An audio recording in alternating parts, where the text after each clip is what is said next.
বেনু গ্রহের নমুনা সংগ্রহ করে কি পাওয়া গেল, চলুন জেনে নেব।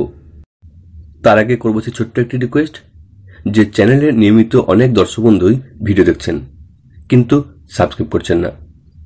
অনুরোধ করব অবশ্যই চ্যানেলটি সাবস্ক্রাইব করে নোটিফিকেশন বেল আইকন অন করে রাখুন, সাথে ভিডিও লাইক দিন এবং তথ্যটি জানান অন্যদেরকে শেয়ার করার মাধ্যমে। বেনু গ্রহাণুর নমুনায় জল ও কার্বন পাওয়া গেছে বলে জানিয়েছেন মার্কিন মহাকাশ গবেষণা সংস্থা নাসা। গত 11 অক্টোবর বুধবার যুক্তরাষ্ট্রের হিউস্টনের জনসন স্পেস সেন্টারে আয়োজিত এক সংবাদ সম্মেলনে এই তথ্য জানায় সংস্থাটি। বেনু গ্রহাণু থেকে 100 থেকে 250 গ্রামের মতো নমুনা নিয়ে ফিরেছে ওসাইরিক্স রেক্স নভোযান।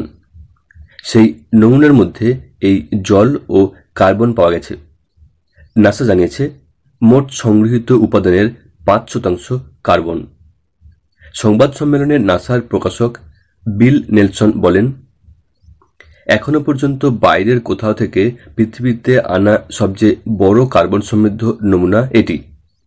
এতদিন আমরা কার্বন ও জল সমৃদ্ধ যে ধরনের নমুনা খুঁজছিলাম এগুলো ঠিক তাই।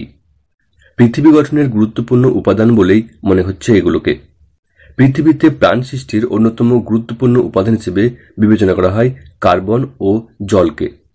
আসলে এগুলোকে প্রাণের মূল উপাদানও বলা যায়। বেনু গ্রহাণুতে যেহেতু কার্বন ও জলের উপাদান রয়েছে, সেক্ষেত্রে এই নমুনা গবেষণায় উন্মোচিত হতে পারে পৃথিবী সৃষ্টির রহস্য। কারণ বেনু গ্রহাণুটির বয়স প্রায় 450 কোটি বছর। আনুমানিক এই সময়েই সৃষ্টি হয়েছিল পৃথিবী। বিজ্ঞানীরা তাই এই নমুনা নিয়ে বেশ আশাবাদী। তবে সেজন্য এখনো অনেক গবেষণা বাকি। ওসাইরিক্স রেক্স অভিযানের প্রধান বিজ্ঞানী ইউনিভার্সিটি অব অ্যারিজোনার অধ্যাপক দান্তে লরেটা তিনি বলেন, বেনু গ্রহাণুর পাথর ও ধূলিকণার মধ্যে সংরক্ষিত আছে প্রাচীন রহস্য। সেই রহস্য উন্মোচিত হলে সৌরজগৎ সৃষ্টির রহস্যও জানা যাবে। এর আগে 24 সেপ্টেম্বর বেনু গ্রহাণু থেকে নমুনা সংগ্রহ করে পৃথিবীতে ফেরে নভোযান ওসাইরিক্স রেক্স।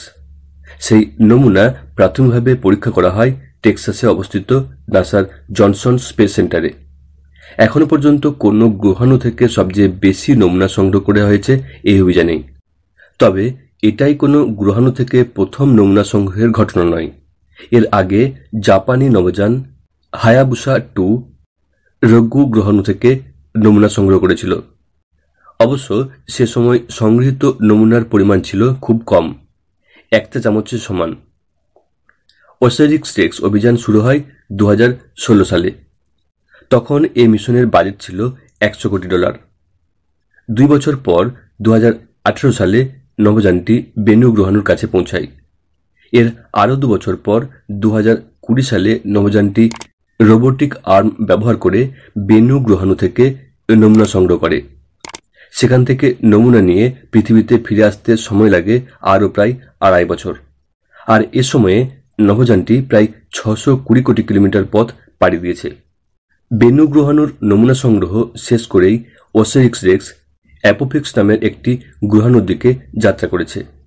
আর সব ঠিক থাকলে নভোযানটি 2029 সালের মধ্যে ওই গ্রহাণুর কাছে পৌঁছে যাবে।